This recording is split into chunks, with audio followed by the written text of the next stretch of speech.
ассалому алайкум бирандагони гиромӣ. нашри муфассали барномаи иттилооти ахборо бо хабарҳои дохил ва хориҷи кишвар аз телевизиони Тоҷикистон мустақиман манзуратон мегардонад. дар студия бо шумо Сайру Карам Шарифзода ва Наргиз Шарифзода. таваҷҷӯҳ намоед ба сархати хабарҳо. фуруғи субҳи доноӣ китоб аст имконияти мусоид барои ҷалби ҷавонон ба адабиёти бадеӣ. идомаи даври ҷумҳуриявии озмун. дар соли аввали озмун ки иштирок кардам ба миқдори 100 адабиёт осори насрӣ пешниҳод кардам. тадбирҳои сабзу хӯрамгардонӣ дар шаҳри Душанбе, иқдомҳои дастаҷӯямона омили табдил додани пойтахт ба шаҳри гулҳо. роҳи асосии пешгирии бемории коронавирус гирифтани ваксина аст. воридоти боз 868 000 воя ваксинаи зидди сирояти коронавирус ба мамлакат.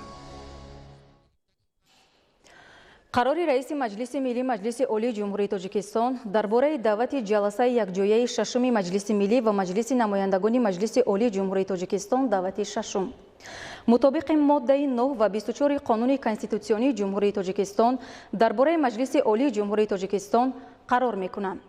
ҷаласаи якҷояи шашуми маҷлиси миллӣ ва маҷлиси намояндагони маҷлиси олии ҷумҳурии Тоҷикистон даъвати шашум 21 декабри соли 2021 соати 8 дар шаҳри Душанбе даъват карда шавад. раиси маҷлиси миллӣ маҷлиси олии ҷумҳурии Тоҷикистон Рустами Эмомалӣ, шаҳри Душанбе, 6 декабри соли 2021. шӯрои маҷлиси миллӣ маҷлиси олии ҷумҳурии Тоҷикистон иттилоъ медиҳад ки дар ҷаласаи якҷояи шашуми маҷлиси миллӣ ва маҷлиси намояндагони маҷлиси олии ҷумҳурии Тоҷикистон даъвати шашум мутобиқи моддаи 55 конститутсияи ҷумҳурии Тоҷикистон пайёми президенти ҷумҳурии Тоҷикистон муҳтарам Эмомалӣ Раҳмон дар бораи самтҳои асосии сиёсати дохилӣ ва хориҷии ҷумҳурӣ ироа мегардад.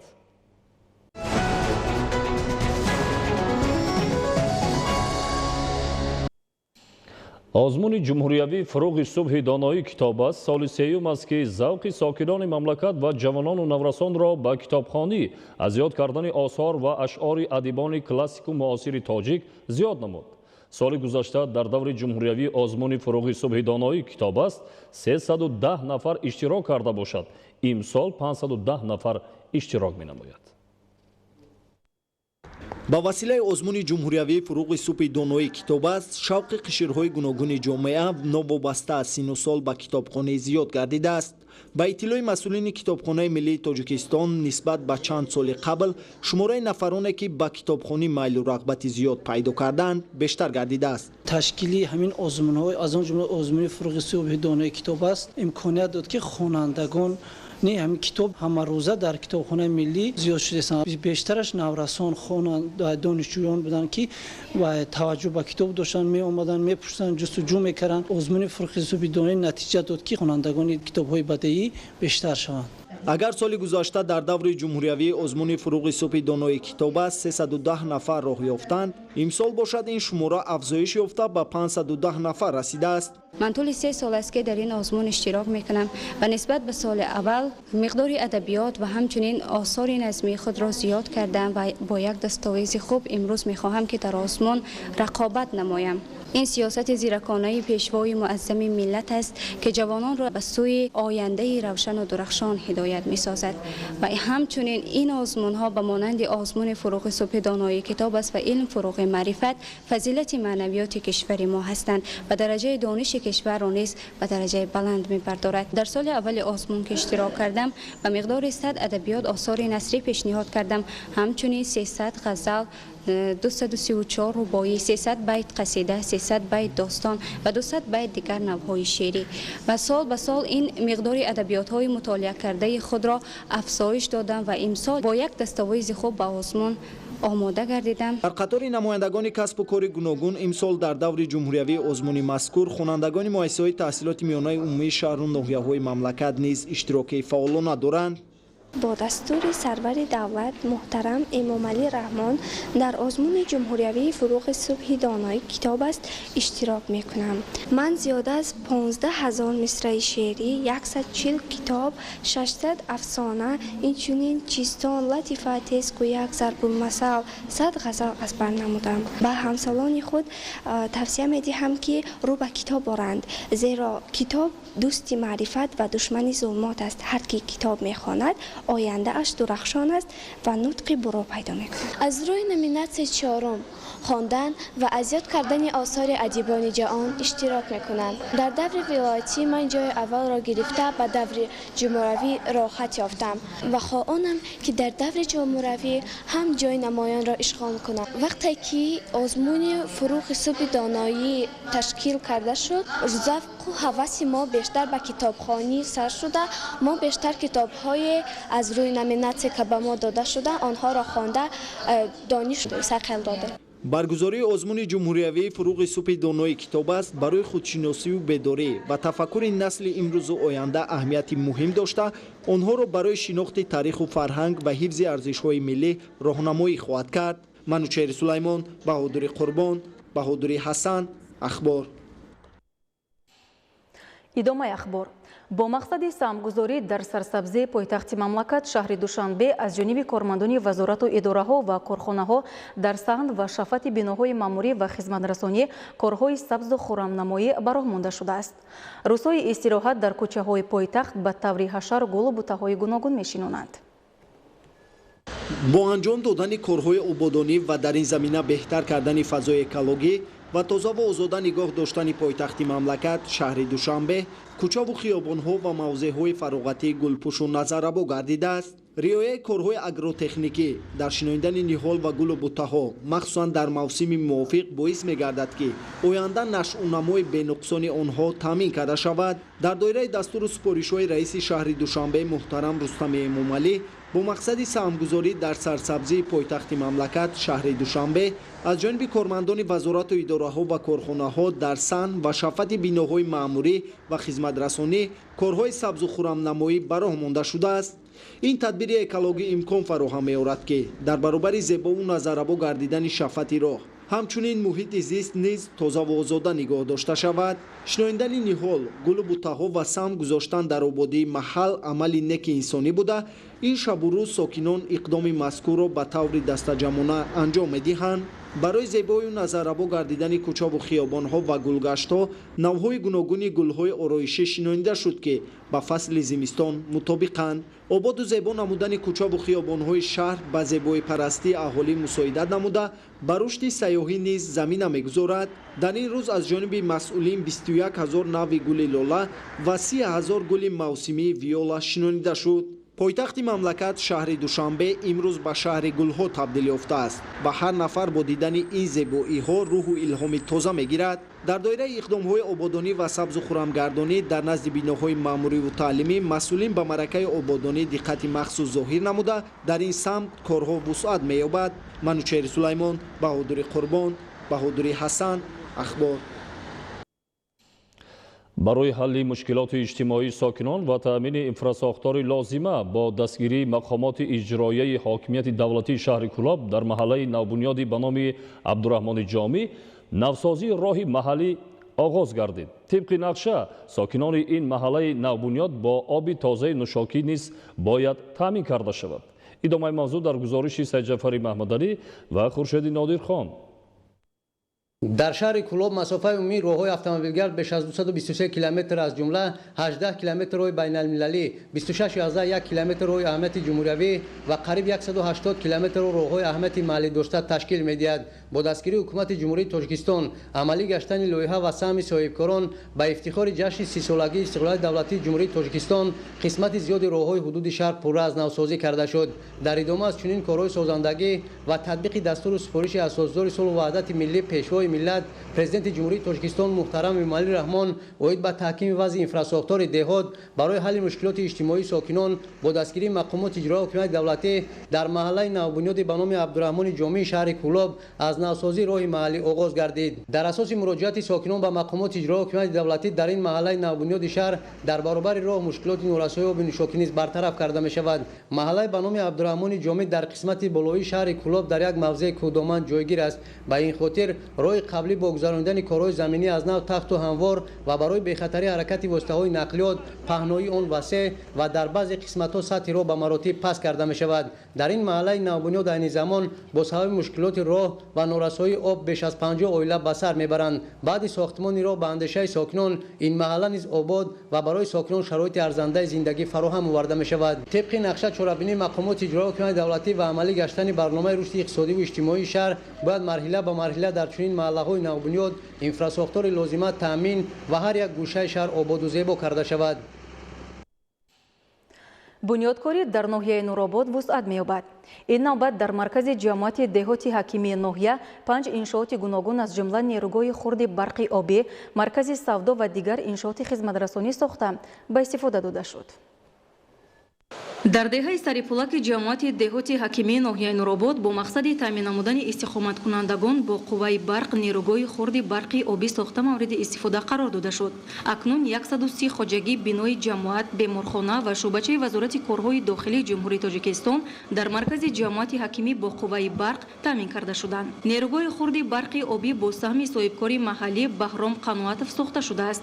истифодаи имконияти мавҷуда дар ин самт мусоидат намуд ки вазъи таъминоти сокинон бо нерӯи барқ беҳтар гардида мушкилот бартараф гардад. ҳамзамон дар маркази ҷамоати мазкур дар доираи нақшачорабиниҳои 30-солагии истиқлоли давлатии ҷумҳурии Тоҷикистон маркази савдо, сартарошхона, нонвойхона, коргоҳи коркарди чӯбу тахта, макони истироҳатию фароғатӣ ба истифода дода шуданд. дар маркази савдо маводи хӯрока, либос ва дигар ашёи рӯзгор ба фурӯш гузошта шудааст. аз ин пас истиқоматкунандагон маводи ниёзи аввал ва дигар ашёро метавонанд аз ин ҷо дастрас намоянд. ҳамзамон ҷиҳати фароҳам овардани шароити арзандаи зиндагӣ ва баланд бардоштани сатҳу сифати хизматрасонӣ ба аҳолӣ дар дохили марказ сартарошхона ташкил карда шудааст. дар коргоҳи коркарди чӯб 3 нафар бо ҷои кор таъмин карда шуданд. масъулон таъкид медоранд ки ашёи хомро аз ҳудуди ноҳия дастрас намуда коркард менамоянд. дар оянда нақша доранд ки иқтидори истеҳсолиро афзун намуда коркарди чӯбро васеъ ба роҳ монанд, зеро дар ноҳия шароиту имкониятҳо зиёд мебошад. дар доираи вусъат бахшидани корҳои созандагӣ аз ҷониби мақомоти иҷроияи ҳокимияти давлати ноҳияи нуробод ҷиҳати рушди соҳаи сайёҳӣ ва ҷалби сайёҳон тадбирҳои муҳим амалӣ карда шуда дар назди чашмаи Волған мавзеи истироҳатию фароғатӣ бунёд карда шуд. дар доираи рушди сайёҳӣ ва ҳунарҳои мардумӣ ва ҷашни 30-солагии истиқлолияти давлатии ҷумҳурии Тоҷикистон мо тасмим гирифтем ки иншоотҳои ҷашниро ба истифода диҳем. аз ҷумла маркази фарҳангӣ чашмаи хоҷаи Воғланг ба истифода диҳем то ин ки меҳмонони дохилию хориҷӣ аз ин марказ истифода баранд. ин мавзеъ бо таърихи пайдоиши худ миёни мардум машҳур буда макони муносиби истироҳату фароғат мебошад. баъди бунёди макони истироҳатӣ сайёҳони дохилию хориҷӣ метавонанд аз табиати нотакрори ин гӯшаи Тоҷикистон баҳравар гарданд.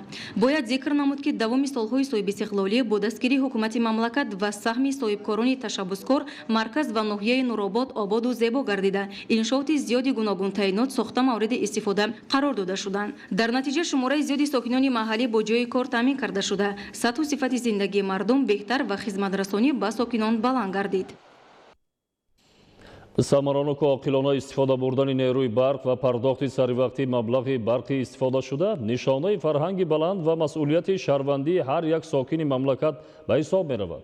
дар ноҳияи Файзобод барои таъминоти босифат ва кам намудани талафоти нерӯи барқ таҷҳизоти соҳа аз ҷумла зеристгоҳҳои барқӣ, симчӯбҳо ва хатҳои интиқоли нерӯи барқ барои зимистонгузаронӣ омода карда шудааст. гузориши Маҳмадалӣ Абдукарим ва Шукурлои Нурло дар ин хусус. ҳукумати ҷумҳурии Тоҷикистон бо мақсади расидан ба яке аз ҳадафҳои стратегии миллӣ таъмин намудани истиқлолияти энергетикӣ дар баробари бунёди иншооти азими тавлидоти нерӯи барқ ҳамзамон ба таҷдиду навсозии иншооти соҳа эътибори аввалин дараҷа медиҳад. ҷиҳати пурра таъмин намудани истиқлолияти энергетикӣ ва табдил додани Тоҷикистон ба яке аз кишварҳои асосии содиркунандаи нерӯи барқ дар Осиё ҳамкорӣ бо давлатҳои рушдёфтаи ҷаҳон ва созмонҳои бонуфузи байналмилалию молиявӣ вусъат дода шуда силсилаи нерӯгоҳҳои обию барқии хурду бузург ва хатҳои баландшиддати интиқоли барқ бунёд мегардад. самараноку оқилона истифода бурдани нерӯи барқ ва пардохти саривақтии маблағи барқи истифодашуда нишонаи фарҳанги баланд ва масъулияти шаҳрвандии ҳар як сокини мамлакат маҳсуб меёбад. در اساس نقشه چاره‌بینی‌های کارمندان و متخصصان شبکه‌های برق ناحیه فیض‌آباد جهت آماده نمودن خط‌های انتقال برق، کم نمودن تلفات نیروی برق، تدبیرهای ضروری را راه‌اندازی نموده تجهیزات ساحه از جمله زیرایستگاه‌های برقی، سیمچوب‌ها و خط‌های انتقال نیروی برق را به دوره تیرماه و زمستان سال‌های 2021-2022 تعمیر و نوسازی کرده به موسم سردی‌ها آماده می‌نمایند. اطلاع داده شد که با سهم کارمندان و متخصصان شبکه‌های برق ناحیه در همه تشکیلات و مؤسسه‌ها، کارخانه‌های و اداره‌های بودجاتی، تجارتی، کارخانه‌های و کارگاه‌های گوناگون ساحه از جمله نانوایخانه، حمام، آشخانه و طربخانه جهت ثمراناک و عاقلانه استفاده بردن نیروی برق کارهای نظررس به سامان رسانیده شد. شبکه‌های برق ناحیه فیض‌آباد اوی اجرایش قرار قبول گردیده طبق نقشه چاره‌بینی‌های تهیه شده آماده کردن انشاءات‌های انرژتیکی با موسم تیرماه و زمستان سال‌های 2021-2022 262 کیلومتر خط‌های هوایی بلندشهر 10 کیلوولت 542 کیلومتر خط‌های هوایی 0.4 کیلوولت و 298 عدد زیرایستگاه‌های برقی حدود 10.4 با جمله کوشش می‌کنیم که تیرماه و زمستان مردم با برق خود تامین شوند. استفاده مقصدناک نیروی برق که امروز یکی از مسائل استراتژی دولت به حساب می رود، از هر نفر ما شهروندان مناسبت جدی و غمخوارانه طلب می نماید. در ناحیه فیض‌آباد جهت ثمراناک استفاده بردن از نیروی برق پیوسته چاره‌بینی‌های مقصدناک دایر کرده می شود.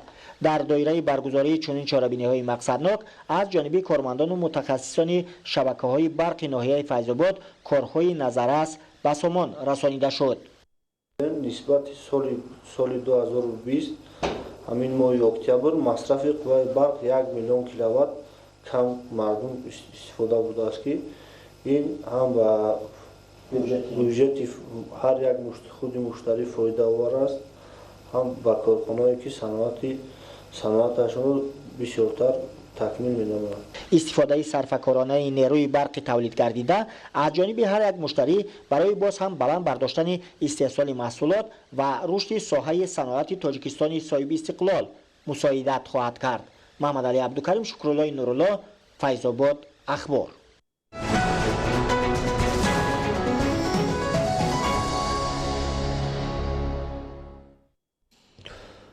متخصصان ساحه طب راهی اساسی پیشگیری بیماری کرونا را در گرفتن واکسن می‌دانند.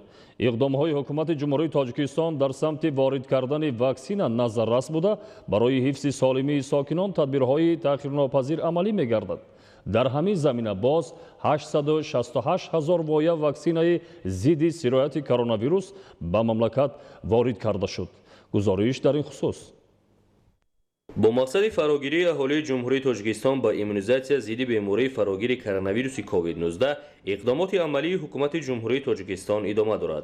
همین است که علاوه شب 5 دکبر سال روان با تشبث حکومت جمهوری تاجیکستان و وزارت تندرستی و حفظ اجتماعی اهالی جمهوری تاجیکستان در چارچوب لایحه گرانتی بانک آسیایی رشد و با مساعدت مکانیزم کوواکس 546,000 وایه واکسن کروناواک و در دایره برنامه تقسیمات عادلانه وایه‌های واکسن‌های ضد کووید 19 همچون کمک بشردوستانه از جانب کشورهای مجارستان 150,000 وایه واکسن استرازنکا، استرالیا 50,000 وایه واکسن استرازنکا، خرواتیا 122,000 وایه واکسن مدرنا و در مجموع 868,000 وایه های واکسن های ضد سرایت کرونا ویروس نوی کووید 19 توسط خزینه کودکان سازمان ملل متحد وارد تاجیکستان گردند. از ساکنان شرفمند کشور احترامانه خواهش کرده می شود که به مؤسسه‌های طبی جای استقامت خود مراجعت کنند و از این واکسن ها بگیرند.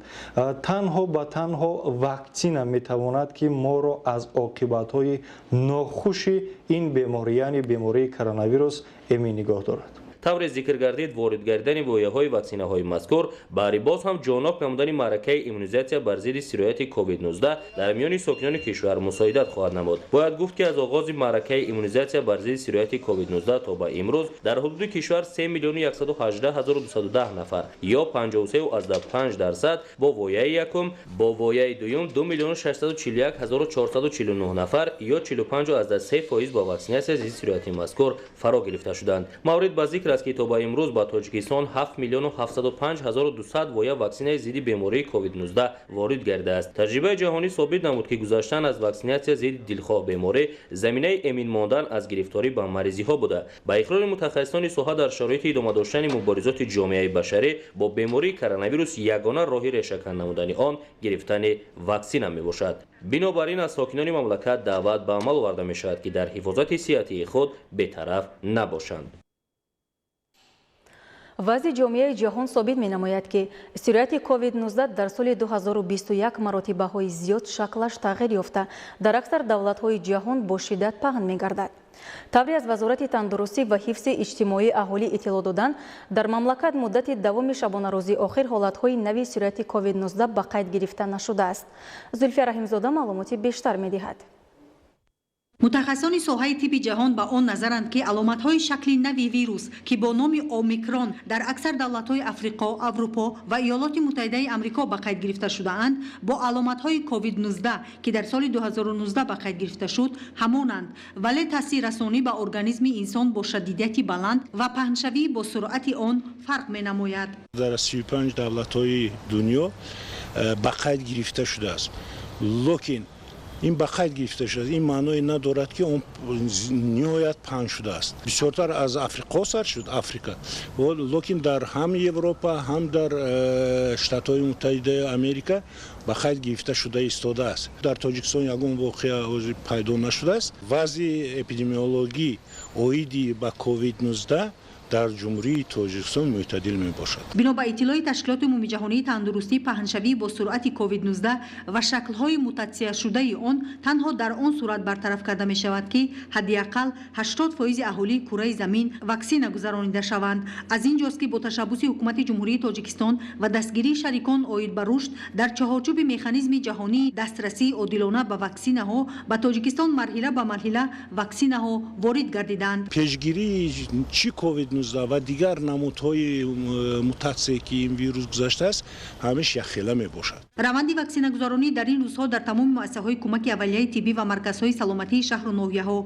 ادامه دارد. باید فراموش نکرد که حکومت جمهوری تاجیکستان تمام تلاش‌ها را بهر پیشگیری سرایت کووید 19 و تبابت سریوقتی بیماران، تامین با داروواری، گذراندن واکسن و سالمگردانی اهالی عملی نموده ایستاده است تا مردم تاجیکستان زندگی سالم و آسایشته داشته باشند. اما مسئولیت و رعایت قطعی رژه نقاب و قاعده‌های گیگینی و بهداشتی از جانب هر شهروند ضرور و مهم است. زلفیه رحیمزاده، بهادری قربان، عبیدالله سیولی، اخبار. با مقصد تبادل تجربه، طبیبان تاجیکستان و امریکا در سمت تبابت و پیشگیری بیماری‌های پوست همکاری را براه مانده در روند تبابت تجربه معاصر را جاری می‌نمایند. گزارش در این خصوص. تبادل تجربه میان متخصصان ساحوی کشورها یکی از راه‌های اصلی رشد کل جنبه‌های مهم انسانی دانسته می‌شود. همین است که با راه آوردن جامعه بشری به رشد بی‌میلان علم و تکنولوژی در زمان معاصر و همزمان تهدید هر لحظه ظهور بیماری‌های نوبنه و یا خود روی کار آمدن مریضی‌ها، انجام دادن تبادل تجربه میان کشورهای عالم در شکل حضوری و آنلاینی تقاضای زمان است. محض در دایره همکاری‌های سودمند وزارت تندرستی و حفظ اجتماعی اهالی جمهوری تاجیکستان با مؤسسه‌های ساحه طبی کشورهای بالازیکر محض در سال جاری 25 کنفرانس آنلاینی با حضور متخصصان جمهوری تاجیکستان و آمریکا و نپال گذرانیده شده. در کار آنها اسلوب درست تبابت یکچند نوع بیماری پوست مورد محاکمه و بررسی قرار داده شده است. ما در دوام 5 سال اخیر مخصوصا بعدی که بیماری کووید اوج گرفت ما توانستیم که همکاری ها را نسبت طریق آنلاین براه مانیم و امروز طبیبان ما از شهرهای خوجند، پنجکین، کولاب و عدد عالمان ساحه و در این چاره‌بینی اشتراک نمودند و هدف از برگزاری این برنامه در آن میباشد که هر چقدر توانیم تیب خود را معرفی نماییم و با عالمان ساحه‌های بیماری‌های پوست از دولت آمریکا، دولت نپال و دولت‌هایی که با ما همکاری می‌نمایند گفتگو نماییم. در اینجا فکر عقیده آنها نیز به نظر گرفته می‌شود و نسبت بعضی بیماری‌هایی که آنها دارند فکر اندیشه‌های عالمان نیز به نظر گرفته می‌شود. маврид ба тазаккур аст ки дар рафти конфронси онлайнии сурат гирифта олимону мутахассисони соҳаи бемориҳои пӯсти мамлакат хосатан аз минтақаҳои дурдасти кишвар шаҳри хуҷанд, кӯлоб, панҷакент, ваҳдат ва мутахассисони баландпояи соҳавии кишварҳои амрикову непал ҳамзамон доктор Али Лутфизода табиби кишвари амрико ки чандес ҷиҳати андӯхтани табодули таҷриба дар ҷумҳурии Тоҷикистон ҳузур дорад иштирок дошта вобаста ба вазъи беморони ба намоиш гузошташуда андешаронӣ намуданд. мо қариб 8 сол ҳаст ки бо ҳамкорон докторон ва визорати тандурустӣ дар ҷумҳурии Тоҷикистон ҳамкорӣ мекунем, фаъолият мекунем дар соҳаи бемориҳои пӯст, чашм ва тибби оилавӣ ва бисёр хурсанд ҳастем аз ин имконият ва ин фурсат барои ҳамкорӣ.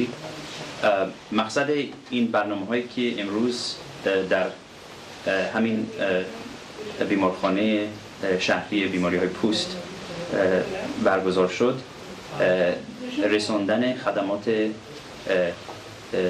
بهداشتی و پزشکی به بیماران از نقطه‌های مختلف تاجیکستان هست. قریب 5 سال هست که از طریق تلموست دکترها از ناحیه‌های مختلف تاجیکستان می‌توانند با پروفسورها در شهر دوشنبه در این مرکز در علاقه شوند و در مورد بیماری‌های مرکب مشورت گیرند.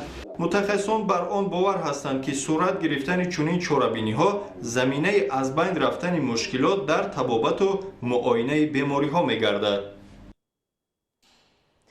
با مقصد تحکیم بخشیدن همکاری‌های سودمند بین جمهوری‌های تاجیکستان و بلاروس و در این زمینه بستن شرطنامه‌ها عاید به بنیاد انشاءات و کارخانه‌های اقتصادی و اجتماعی امروز نمایندگان مقامات حاکمیت دولتی ولایت مگلیو جمهوری بلاروس به ولایت سوخت و شهر استراوشان تشریف آوردند. ادامه موضوع در گزارش مضبوط بابازاده از شهر استراوشان. امروز راهبران حکومت شهر و نواحی ولایت مگلیو تشکیلات مؤسسه‌ها و صاحبکاران بلاروس و ولایت سوخت و شهر استراوشان تشریف آوردند. هدف اساسی و رشد مناسبت‌های دو جانبه دو دولت با هم دوست و برادر، شناسایی با عرف و عادت‌های جای داشته، تحکیم مناسبت‌های اقتصادی اجتماعی، امضای شرطنامه‌ها نسبت تشکیل کارخانه مؤسسه‌های مشترک و تکامل دوستی و رفاقت محسوب می‌یابد. مهمانان از روی آیین برادر شهری عاید به آموزش زیاد از 200 نمود کسب و هنرهای از یاد رفته بود. امروز با جهد و تلاش راهبریت عالی مملکت از نام احیا گردیده، نخست وارد مؤسسه دولتی کالج هنرهای مردمی شهر استراوشان گردیدند. با مسئولین حکومت، راهبران کارخانه تشکیلات و صاحبکاران ولایت مگلیوف نمایشگاه مسئول دستان 320 نفر هنرمندان و آموزگاران و استادهای تعلیم استحصالی از درآمدگاه تا به تالار هنرها سازمان داده خیلی پسند افتاد. همگان با هنر و هنرمندی ساکنان و کسب‌جویان مؤسسه دولتی کالج هنرهای مردمی که از روی 18 نمود و 8 رویه فعالیت گسترده دارند بهای بلند داده نسبت در شهر و نواحی بلاروس تشکیل نمودن نمایشگاه و بخش‌های علاهده کسب و هنرهای موجوده به موافقه رسیدند. Могилевская область Республики Беларусь и Сагдийская область Республики Таджикистан با عملی سازی سفری نوبتی به جمهوری تاجیکستان امکان دست داد که با عرف و عادت، رسم و آیین و از همه بیشتر با رشد و تکامل و اقتصادیات و اجتماعیات شهر و دیهات ولایت سوخت و علل خصوص شهر تاریخی و کهندیار استراوشان از نزدیک آشنایی پیدا نمایند. استراوشان شهر تاریخی و مسکن هنرمندان شهرت جهانی داشته است. محصول دستان پراعجاز کاسبان این قطعه را امروز در نمایشگاه چندین دولت جهان دیدن ممکن است. یکی از هدف‌های اساسی تشریف ما گسترش و ترغیب هنر مردم تاجیکستان در بلاروس است. در دایره شناسایی با رسم آیین‌های ملی، رشد و تکامل ساحه‌های اقتصادیات و اجتماعیات و صنعت ساختمان در شهر و دهات استراوشان خورشیدی مهمانان از فعالیت باثبات جمعیت سهامی پوشیده آب زلال شناس گردیدند. مسئولین کارخانه به مهمانان از دوره به دوره انکشاف یافتن جمعیت سهامی مذکور نقل کرده تاکید نمودند که با وصف نصب مجموعه تکنولوژی معاصر ایتالیایی استحصال شربت و نوشابه، افشوره و شکر مایع از انگور، شماره عمومی محصولات در جمعیت سهامی پوشیده آب زلال شهر استراوشان استحصال شونده به 120 نمود رسید و قدمی با اعتماد در راه رشد با صورت صنعت‌کنان مملکت گذاشته شد. همزمان در دایره سفر شناسایی و همکاری مهمانان بلاروسی با فعالیت جمعیت دارای مسئولیت محدود عدل که به استحصال محصولات و بازیچه‌های بچگانه صادراتی مشغولند آشنایی پیدا نمودند. سفر نخستین مسئولین مقامات اجرایی حاکمیت دولتی ولایت مگیلوف، راهبران و نمایندگان کارخانه‌های تشکیلات و صاحبکاران جمهوری بلاروس به شهر استراوشن باستانی و همیشه سبز خاطرمان و پرمحصول انجام پذیرفت. مضبوط بابازاده از شهر استراوشن برای برنامه اخبار. ادامه اخبار. با مقصد آبمانی ذخیروی در میدان‌های کشاونده و باغ و تاکزار امروزها در شهر و ناحیه‌های ولایت ختلون خواجگیداران توسط جوی و کانال‌های خود جاری با آب پالایزی تامین کرده می‌شوند.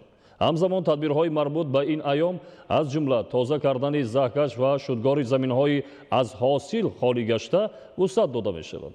گزارش تورعلی صاحب نظر از ولایت ختلون.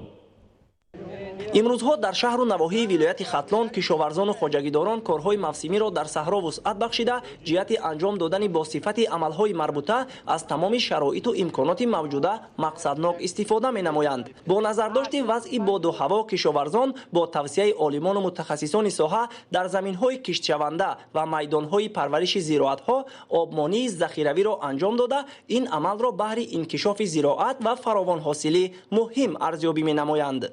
در ناحیه جیهون از جانب متخصصان اداره دولتی بهداشت زمین و آبیاری در همه منطقه هایی که توسط جوی و کانال های خود جاری شاداب می‌گردند خواجگیداران را با آب تامین نموده ایستاده‌اند. کشاورزان ناحیه جیهون سال جاری در کشت تیرامای زراعت‌های کشاورزی زیاده از 7000 گکتار کشت زراعت‌های کشاورزی از جمله غله‌دانگی و پیاز باروقتی گذراندند. به واسطه با کمک و دستگیری مقامات اجرایی محلی حکومت دولتی ناحیه جیهون و اداره بهداشت زمین و آبیاری ناحیه در تمام منطقه‌های ناحیه جیهون عین حال آبمانی ذخیروی این زراعت‌های کشاورزی به راه مانده شده است و از آن جمله در باغ‌های میوه‌دهنده که حتما باید که در این موسم آبمانی ذخیروی گذرانده شود.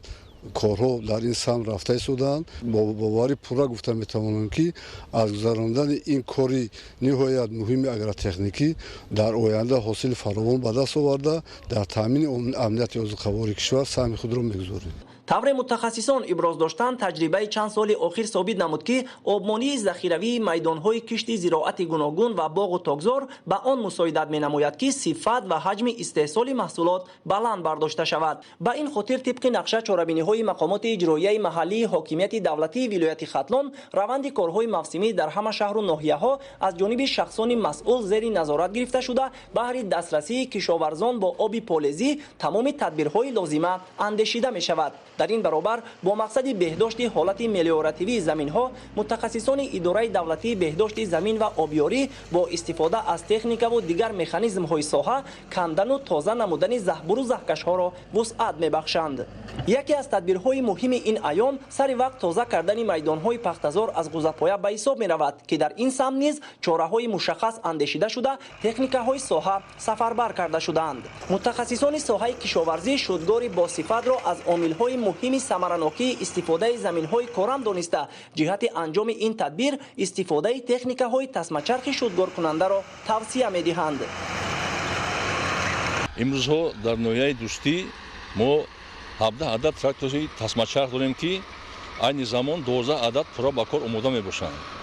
چرا که شما می‌دانید که از عامل‌های اساسی حاصل بلند برداشتن این شدگاری بروقتی با صفت و سریع می باشد. برای همین ما امسال عهده‌دار شدیم که زمین‌های ما را پورا با تراکتورهای تسمه‌چرخ شدگار نماییم.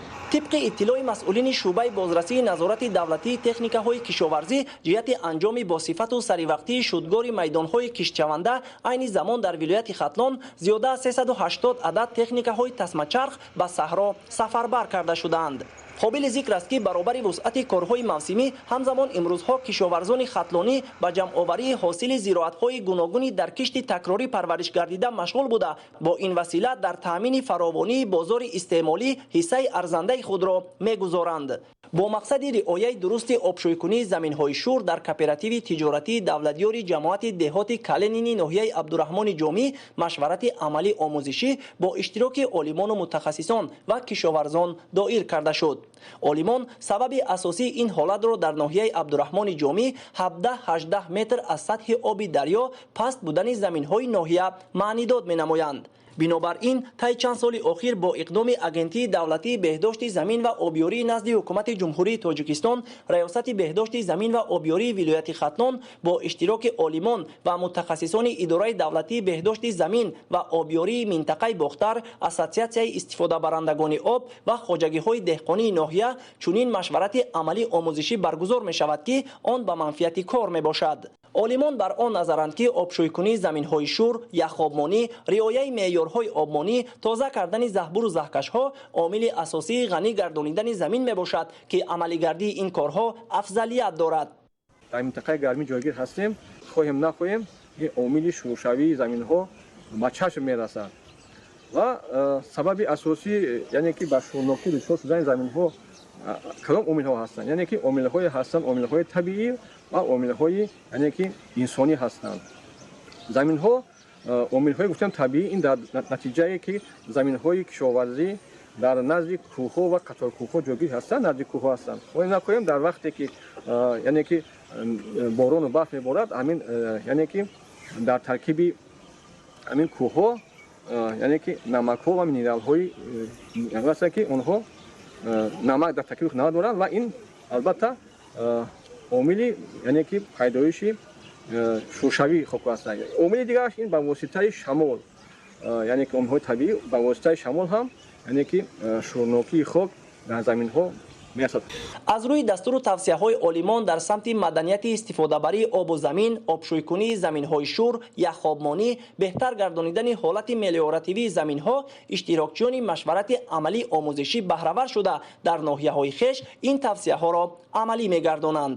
ҷиҳати вусъат бахшидан дар корҳои ободонӣ, баланд бардоштани сатҳи маҳсулнокии маҳсулотҳои кишоварзии ноҳия, идораи об ҳама саъю кӯшишро истифода бурда имсол мутобиқи нақша чорабиниҳои тирамоҳии зимистона дар асоси фармоиши агентии беҳдошти замин ва обёрии назди ҳукумати ҷумҳурии тоҷикистон ва раёсати беҳдошти замин дар вилояти хатлон тоза кардани заҳбуру заҳкашҳо, шабакаи обдорӣ дар ҳаҷми 36 километр ва тоза кардани каналҳои иншоотҳои гидротехникӣ дар ҳаҷми 48 километр ба нақша гирифтагием.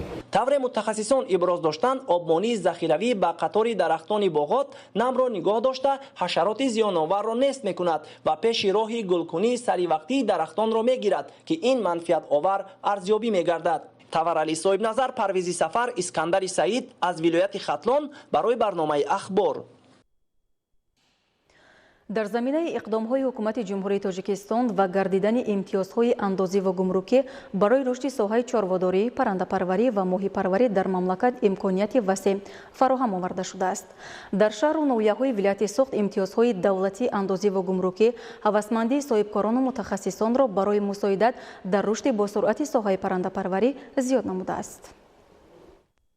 таи 4 соли охир дар вилояти Суғд шумораи корхонаҳои паррандапарварӣ, саршумори парранда, истеҳсоли гӯшту тухми парҳезии парранда якбора ба маротиб афзоиш дода шуда, таъмини бозори дохилии истеъмолӣ бо гӯшту тухми парҳезии парранда бо маҳсулоти коркардшудаи парранда пурраю боэътимод гардид. воридоти тухми парранда, гӯшти мурғ, ба хусус гӯшту қимаи ях карда ба маротиб коҳиш ёфт. ба моддаи 313 прим 1 кодекси андози ҷумҳурии тоҷикистон тағйиру иловаҳо ворид гардида, паррандапарварон аз андоз аз фоида, андоз аз арзиши иловашуда, андоз аз амволи ғайриманқул ва андоз аз истифодабарандагони роҳҳои автомобилгард, ҳамчунин барои воридоти таҷҳизоту технология ва маводи соҳа аз супоридани андоз аз арзиши иловашуда ва боҷи гумрукӣ озод карда шуданд. имтиёзҳои давлатии андозиву гумрукӣ аз омилу механизмҳо ва сабукиҳо барои рушди соҳаи паррандапарварӣ гардида, ҳавасмандии соҳибкорону хоҷагидоронро ба таъсиси корхонаҳои паррандапарварӣ, вориди таҷҳизоту технология, маводи соҳа чун хӯрока, зиёд кардани зотҳои сермаҳсули парранда бештар кард. дар вилояти 3 соли охир рушди соҳаи паррандапарварӣ таъмин карда шуда, нисбати соли 2018 то имрӯза мо 3.5-4 маротиба ҳам саршумори парранда, ҳам истеҳсоли тухм, ҳам истеҳсоли гӯшти паррандаро зиёд намудем. шумораи бештари корхонаҳои соҳа дар шаҳру ноҳияҳои вилояти Суғд таъсис ёфта, агар дар вилоят соли 2017 40 адад фабрикаҳои паррандапарварӣ амал мекард, имрӯз шумораи ин корхонаҳо ба 114 адад расидааст ва дар 4 сол 74 адад корхонаҳои нави соҳа таъсис ёфта фаъолият доранд ки ин воқеан ҳам рушди босуръати соҳа мебошад. соҳибкорону кишоварзони шаҳру ноҳияҳои вилояти суғд дар давоми 4 сол шумораи корхонаҳои паррандапарвариро 3 маротиба, саршумори паррандаро 3.5 маротиба, истеҳсоли тухми парҳезии паррандаро зиёда 3.5 маротиба ва истеҳсоли гӯшти парҳезии паррандаро 10 маротиба афзун намуданд. барои рушди соҳа афзун намудани саршумору беҳтар кардани зоти парранда, вориди таҷҳизоту технологияи фабрика, таъмин бо хӯрока, иҷрои қоидави талаботи зооветеринарӣ аз масъалаҳои асосӣ буда, имтиёзҳои андозиву гумрукӣ ба самаранокии ташкили ин корҳои соҳа ба соҳибкорону мутахассисон имтиёзу сабукиҳо муҳайё кард. барои амалӣ намудани иқдому нақшаҳои истеҳсолӣ, тиҷоратӣ ва тахассусии соҳибкорону мутахассисон роҳи васеъ кушод. бисёр имкониятҳо ба мо дод ки мо таҷҳизот технологияи муосирро ба коргоҳ ворид кунем. ҳамаи ин таҷҳизотҳо аз боҷи гумрукӣ ва аз андозҳо озод карда шуда буданд. ин ба мо шароит фароҳамд ки мо маҳсулоти бо сифати рақобатпазир ба бозор пешниҳод кунем. мо аз рӯи талаботи бозор навъҳои нави маҳсулоти бастубандиро ба мизоҷон пешниҳод менамоем ва ҳаҷми истеҳсолотро вобаста аз талаботи бозор зиёд менамоем. дар вилояти суғд ду корхонаи истеҳсоли чӯҷаҳои якрӯза ва тухми инкубатсионӣ, корхонаи муштараки Тоҷикистону Россия Суғдиён Свердловск дар ноҳияи Масчоҳ ва ҷамъияти дорои масъулияти маҳдуди Суғд Самарқанд Парранда дар ҳамкории соҳибкорони Тоҷикистону Ӯзбекистон дар шаҳри Хуҷанд таъсис ёфтанд. бо таъсису фаъолияти корхонаи муштараки Суғдиён Свердловск имкон фароҳам омад ки корхонаҳои паррандапарварии ҷумҳурӣ бо чӯҷа ва тухми инкубатсионии зоти сермаҳсул таъмин карда шаванд. ҳоло беш аз 80-85% таъмини чӯҷаи якрӯза ва тухми инкубатсионӣ дар фабрикаҳои паррандапарварии ҷумҳурӣ ба ин фабрикаи зотпарварӣ мансуб аст ки дар технологияи пешрафта истеҳсол карда мешавад. дар корхона барои истеҳсоли чӯҷаҳои якрӯза технология ва таҷҳизоти пешрафта мавҷуд буда, процесси кор мутобиқ бо ҳамаи меъёрҳои зооветеринарӣ ва стандартӣ ташкил карда шудааст. корхонаи муштарак ба истеҳсоли чӯҷаи зоти декалб оид махсус гардонида шудааст. ин зоти паррандаи тухмӣ аз ҷониби коршиносон ва мутахассисон ҳамчун зоти сермаҳсул эътироф шудааст. чӯҷа ва тухми инкубатсионӣ ки дар корхонаҳои зотпарварӣ истеҳсол карда мешаванд, маҳсулоти пурра воридотивазкунандаанд. маҳсулоте ки дар корхонаи Суғд Самарқанд Парранда истеҳсол карда мешавад, яъне тухми инкубатсионӣ ва чӯҷаҳои якрӯзаи бройлер пурра ивазкунандаи воридот ҳисоб меравад. чунки тухми инкубатсионӣ ва чӯҷаҳои якрӯза бештар аз давлатҳои хориҷӣ, аз Европа, аз Туркия, аз Ӯзбекистон ворид мешуд. мо метавонем Тоҷикистонро пурра бо тухми инкубатсионӣ ва чӯҷаи якрӯза таъмин кунем. албатта ин барои рушди соҳаи паррандапарварӣ имкониятҳои бисёр васеъ дорад. то соли 2017 дар вилояти суғд фабрикаҳои паррандаи самти гӯшти мавҷуд набуд. имтиёзҳои андозиву гумрукӣ боиси ҳавасмандии дучанди соҳибкорони ватанӣ дар ташкили ин корхонаҳои соҳа гардид. танҳо дар доираи истиқболи сазовор аз ҷашни 30-солагии истиқлолияти давлатии ҷумҳурии Тоҷикистон дар вилоят беш аз 20 фабрикаи паррандапарварӣ таъсис ёфтанд. ҳоло беш аз 40 адад фабрикаҳои паррандаи самти гӯштии мансуб ба соҳибкорон ва шумораи зиёди коргоҳҳои хурди мансуби аҳолӣ оид ба истеҳсоли гӯшти парранда фаъолият доранд. бо таъсиси фабрикаҳои паррандаи самти гӯштӣ ҳиссаи маҳсулоти ватанӣ дар бозори дохилӣ то қариб 100% расида, воридоти гӯшти мурғ пурра коҳиш дода мешавад. имтиёзҳое ки аз сафи давлату ҳукумат пешниҳод шуда буд ба он расонид ки аз сафи ширкатҳои мурғи авлосифат, чӯҷаи байзо, суғсаноат парранда, мурғи шаҳристон аз хориҷи кишвар технологияи навтарин ворид карда шуд ки ин ба зиёдшавии ҳаҷми маҷмӯи истеҳсоли маҳсулот оварда расонд. истеҳсолкунандаҳои ватанӣ пурра бозори дохилиро бо гӯшти парҳезии парранда таъмин намуда, содироти онро ба роҳ мемонанд. таъсиси фабрикаҳои паррандаи самти гӯштӣ манбаи таъмини корхонаҳои коркард бо гӯшти парранда буда, ҳоло дар вилояти суғд як қатор корхонаҳои истеҳсоли ҳасиб аз коркарди гӯшти паррандаи худи маҳсулот истеҳсол менамоянд. дар шаҳру ноҳияҳои вилояти суғд сохтмони як қатор фабрикаҳои паррандапарварӣ, таъсиси коргоҳҳои хӯроки парранда ва тадбирҳои дигари рушди соҳа ҷараён доранд ки ба боз ҳам афзун намудани истеҳсоли гӯшту тухми парҳезии парранда равона гардидаанд.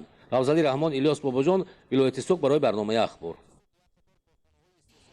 идомаи ахбор. имрӯз дар филармонияи давлатии ҷумҳурии тоҷикистон ба номи Акашариф Ҷураев бо ташаббуси мақомоти иҷроияи ҳокимияти давлатии шаҳри Душанбе дар ҳамкорӣ бо агентии назорати маводи нашовари назди президенти ҷумҳурии тоҷикистон мулоқоти намояндагони мақомоти ҳифзи ҳуқуқи пойтахт бо фаъолон доир гардид. гузориши Нарзуллозода Иброҳим. имрӯз дар филармонияи давлатии ҷумҳурии тоҷикистон ба номи Акашариф Ҷураев бо ташаббуси мақомоти иҷроияи ҳокимияти давлатии шаҳри Душанбе дар ҳамкорӣ бо агентии назорати маводи нашоовари назди президенти ҷумҳурии тоҷикистон мулоқоти намояндагони мақомоти ҳифзи ҳуқуқи пойтахт бо фаъолон доир гардид. дар чорабинии кормандони масъули сохторҳои дастгоҳи раиси шаҳр ва мақомоти иҷроияи ҳокимияти давлатии шаҳри Душанбе намояндагони табақаҳои гуногуни ҷомеа аз ҷумла занон, ҷавонон, варзишгарон, ходимони дин, раисони шаҳраку маҳаллаҳо, кормандони соҳаҳои маориф, тандурустӣ, фарҳанг, фаъолон, намояндагони мақомоти марбутаи корҳои дохилӣ, суд, амният ва дигар ниҳодҳои ҳифзи ҳуқуқи тартибот иштирок намуданд. мақсад аз баргузории мулоқот татбиқи босамари бандҳои стратегияи миллӣ оид ба назорати маводи нашаовар дар ҷумҳурии тоҷикистон барои солҳои 2021-2030 ки бо фармони президенти ҷумҳурии тоҷикистон аз 20 марти соли 2021 тасдиқ шудааст. инчунин таъмини иҷрои дастури супоришҳои асосигузори сулҳу ваҳдати миллӣ, пешвои миллат президенти ҷумҳурии тоҷикистон муҳтарам Эмомалӣ Раҳмон ва раиси шаҳри Душанбе муҳтарам Рустами Эмомалӣ оид ба баланд бардоштани одоби шаҳрнишинӣ ва маърифати ҳуқуқии шаҳрвандон, баррасии сатҳи ҳуқуқвайронкуниву ҷинояткорӣ, шомилгардии ҷавонон ба гурӯҳҳои террористиву экстремистӣ ва ҷустуҷӯи роҳҳои пешгирӣ ва профилактикӣ, ҳамчунин таъмини амнияту тартиботи ҷамъиятӣ, ҳифзи ҳуқуқ ва манфиатҳои шаҳрвандон маҳсуб меёбад. зимни мулоқот баромадкунандагон оид ба дастовару комёбиҳои сокинони пойтахт дар самтҳои мухталиф дар 30 соли истиқлолият бахусус солҳои охир сухан карда бо мақсади пешрафти босуръату босифатонаи пойтахт шаҳри Душанбе суханронӣ карданд. дар донишкадаи омӯзгории ноҳияи Рашт бо иштироки намояндагони мақомоти ҳифзи ҳуқуқ бо омӯзгорон ва донишҷӯён вохӯрӣ доир гардид. дар вохӯрӣ оид ба пешгирии шомилшавии ҷавонон ба ҳизбу ҳаракатҳои ифротӣ ва коҳиш додани сатҳи ҷинояткорӣ байни ҷавонон иброзӣ назар карда шуд. гузориши Эдигули Маҳмуд. дар ин чорабинӣ намояндагони прокуратураи генералӣ, агентии назорати давлатии молиявӣ ва мубориза бо коррупсия, вазорати корҳои хориҷӣ, вазорати адлия, вазорати корҳои дохилӣ, хадамоти гумрук ва дигар ташлоту созмонҳои ҷамъиятӣ ширкат доштанд. кормандони ҳифзи ҳуқуқ ҷавононро даъват ба амал оварданд ки ба қадри солҳосубот осоиштагӣ ва ободонии кишвари азиз расанду дар зиндагӣ роҳи дурустро интихоб намоянд. инчунин падару модаронро лозим аст ки таълиму тарбияи фарзандони хешро дуруст ба роҳ монда, онҳоро дар рӯҳияи худшиносию худогоҳӣ тарбия намоянд. дар самти баландбардоштани нақши низоми маориф ва сиёсати ҷавонон ҷиҳати пешгирии экстремизм гуфта шуд ки роҳу усулҳои самараноки таълим бештар истифода намуд то ҷавононро дар рӯҳияи ватандӯстӣ, эҳтиром ба инсон ва ҳуқуқҳои шахс новобаста аз мансубияти миллӣ ё динӣ тарбия намоем. дар ҷомеаи имрӯза ба ташаккули шахсияти ҷавонон аҳамияти ҷиддӣ дода мешавад. ҳоло сиёсати давлат дар соҳаи маориф ва баландбардоштани сифати таълим гузариш ба фазои ягонаи таҳсилоти ҷаҳонӣ равона шудааст. мақсадҳои ин сиёсат аҳли маорифро вазифадор менамояд ки насли наврасро дар баробари мусаллаҳ намудан ба донишҳои касбӣ, инчунин дар рӯҳияи худшиносиву худогоҳии миллӣ ва тандурустӣ тарбия намоянд. зеро ин масъалаест ки ҳалли дурусти он таҳкими ваҳдати миллӣ ва сифати ба ҷомеа пайвастани ҷавонон вобаста аст. дар охир аҳли чорабинӣ атрофи иҷрои нишондодҳои стратегияи муқовимат ба экстремизм ва терроризм дар ҷумҳурии тоҷикистон фикру андешаронӣ карданд. Идигули Маҳмуд, Додарҷони Мирзозода, барои барномаи ахбор аз минтақаи Рашт. дар замони соҳибистиқлолӣ низоми бонкдории мамлакат рушд карда имрӯз шаҳрвандони ҷумҳурии тоҷикистон метавонанд аз намудҳои гуногуни хизматрасониҳои бонкӣ васеъ истифода баранд. ҷамъияти саҳомии кушодаи бонки Эсхата дар замони истиқлоли давлатӣ таъсис ёфта имрӯзҳо дар ҳама филиалҳои бонк амалиёти низоми бонкӣ бо назардошти манфиати мизоҷон мутобиқ ба талаботи замон анҷом дода мешавад. гузориши ҳамкоронамон. ҷамъияти саҳомии кушодаи бонки Эсхата дар фаъолияти худ навоварии навбатиро роҳандозӣ намуд. ба ин васила сай бар он равона карда шудааст که در تامین خدمت‌رسانی‌های مطابق به طلبات زمان به یک مؤسسه پیشبر مالیوی در سمت خدمت‌رسانی بانکی در جمهوری تاجیکستان تبدیل یابد. با این مقصد در شهر دوشنبه استراتژی نو تجارتی از طرف این بانک تحت عنوان با هم به سوی کامیابی‌ها معرفی گردید. در چورابینی نمایندگان ساختارهای دولتی، دایره‌های تجارتی، وسایط اخباری عامه، میزاجان و شریکان بانک شرکت نمودند. حاضرین از نشان دهنده های مالیوی و تجارتی بانک، مدل نوی بیزنس، امکانات های آن برای میزاجان و شریکان، رسالت نو و ارزش های بانک، اینچنین خدمت رسانی های عنعنوی و رقمی معلومات دادند. ذکر گردید که هدف اساسی بانک به بلند برداشتن صفت خدمت رسانی به میزاجان چکنه و صاحبکاری خرد و میانه، تبدیل دادن خدمت رسانی های چکنه به فیلیال های اینوواسیونی و رشد شبکه های رقمی بانک و اینچنین بلند برداشتن ثمرانکی تجارت روانه کرده شده است. اون نمایش که ما امروز به میزاجان و شهروندان و شریکان نشان دادیم، این اساساً اون تغییرات هایی که در بانک هستند و خواهند شد در سالهای نزدیک ما معرفی کردیم. این هم در قسم دیگرگونی ها، از نوسازی ها در قسم فیلیال ها، مرکزهای خدمت رسانی بانکی ما، اینچنین این اون پیشروی که ما داریم و در آینده میشه در قسم تجارتی رقمی، یعنی که ما همچون بانک نظامساز نه تنها طریق آفلاین بلکه ما قسم آنلاین، قسم رقمی خود را ما رشد کرده شدیم تا که میزاجان توانند هم از خانه هم وارد شده به فیلیال های ما خدمت رسانی را رسانند. اینچنین پلتفرم نو برای استفاده برندگان اینترنت بانک اسخط بیزنس معرفی گردید. درباره افضلیت‌ها و امکانات‌های بانک موبیلی اسخط آنلاین از قبیل گشودن صورت حساب‌های امانتی و پس‌اندازها معلومات داده شد. در آینده نزدیک تدریجاً برای میزاجان طریق اسخط آنلاین قرض‌ها دسترس کرده می‌شوند. بانک اسخط تشکیلات مالیوی نظامساز مملکت بوده، مجموعی پوره خدمت رسانی‌های مالیوی در تجربه جهانی قبول شده را پیشکش میزاجان می‌کند و امروز به سگانه کلان مؤسسه‌های مالیوی پیشرفته جمهوری تاجیکستان داخل گردیده است. ادامه اخبار. در ولایت مختار کوهستانی بدخشان با مقصد آماده نمودن ساحه‌های اقتصادیات و اجتماعیاتی شهر و ناحیه‌ها برای فعالیت منتظم و ثمره بخش در فصل زمستان تدبیرهای ضروری عملی گردیده، در این سمت به حل مشکلات ساحه معارف بیشتر افزایش داده شده است. ساحه معارف در سیاست داخلی مملکت همچون ساحه افضلیتناک و پیشبرنده جامعه موقع گرفته در رشد و پیشرفت تمام بخش‌های اقتصاد و اجتماعی کشور نقش کلیدی دارد. باید گفت که دوران صاحب استقلالی برای باشندگان شهر خروق امکانیت خوبی را برای رشد ساحه معارف به میان گذاشت. محض با دستگیری حکومت کشور در شهر خروق مؤسسه‌های معاصر تعلیمی بنیاد گردیدند که به بلند گردیدن سطح و صفت تعلیم زمینه واقعی گذاشتند. در ظرف 30 سال دوران صاحب استقلالی جمهوری تاجیکستان در حدود ولایت مختار کوهستانی بدخشان 193 عدد مؤسسه تعلیمی بنیاد و از نوسازی گردیدند. مؤسسه تحصیلات میانه عمومی رقمی 8 از نوسازی گردید که تمام شرایط ها رو دارا می باشد و برای خوانندگان تمام شرایط ها رو برای خواندن فراهم آورده است و اینچنین دیگر سال 2021 مؤسسه تحصیلات میانه عمومی رقمی 5 نیز از نوسازی شده است که در آنجا نیز تمام شرایط ها برای خوانندگان فراهم آورده شده است و این از آن کفالت می‌دهد که یعنی خوانندگان می توانند که باز دانش خود را مکمل‌تر نمایند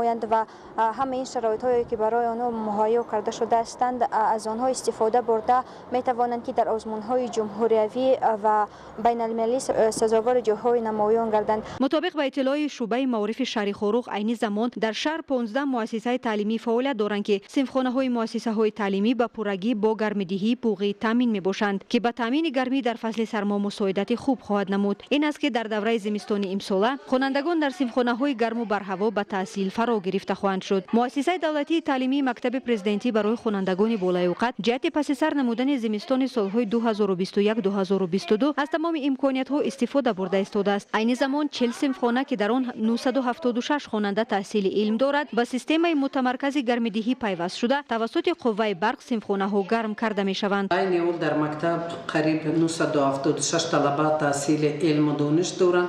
مکتب از 40 صنفخانه عبارت هستند. صنفخانه همه گرم هستند.